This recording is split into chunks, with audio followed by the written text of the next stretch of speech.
Kenyan politics is that it is undergirded by ethnicity. No.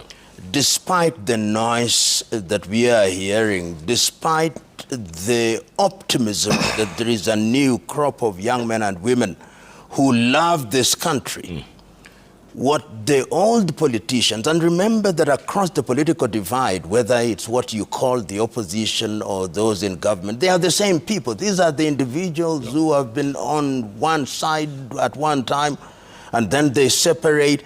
So they are not different. The political culture is the same. And if you listen to the president and his acolytes, the mobilization is ethnic.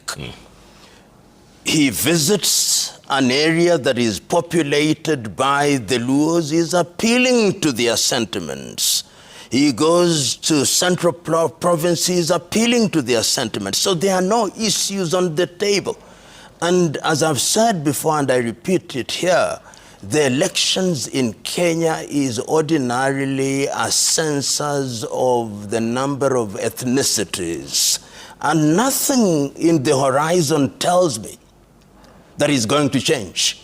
I listen to young people who are described as having changed in different ethnicities when they are speaking in their mother tongue. Forget these forers in hotels in urban areas. When they are speaking in their mother tongue, and Kenya has a plethora of vernacular, we say, stations. Listen to them. They are talking Kikuyu, they are talking Luo, they are talking Luhia, they are talking Kamba, they are talking tribe, until the day that we exercise the ghost of ethnicity. Then we'll be manipulated in that way. And the president appears to be a master in that game.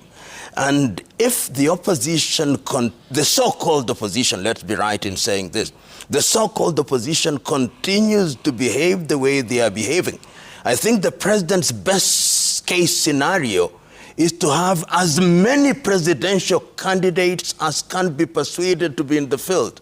Because as one of the president's men has said, if the votes are not enough, we are going to add them. That is what is said blatantly. And nobody has come out to contradict him. But what do I desire? I hold the view that this country needs change. It needs change, and I'm not persuaded that those in the opposition represent that change. I hope that between now and the month of August, the year 2027, something dramatic will happen. And the people of Kenya will exercise ethnicity. They'll vote on issues, and they'll ensure that the entire crop of individuals who have ever been in parliament are told to go home so that we start afresh. Barack, is that draining the swamp? Is this our last chance to change things like Prof says? We'll have many chances. We'll have many chances. We don't have to give up hope, whether William Ruto gets re-elected or not. But I see that there's change on the horizon. And I think that the most critical thing that is remaining is the framing of the question. And I see that Prof here is already starting to direct us towards the framing of the question. When he talks about what the opposition is doing, I recognize them as some sort of opposition. Yeah. And what is happening in the grand, what is it called, the broad-based arrangement of Oburu Oginga and William Ruto. I think the question is going to be new politics versus old politics.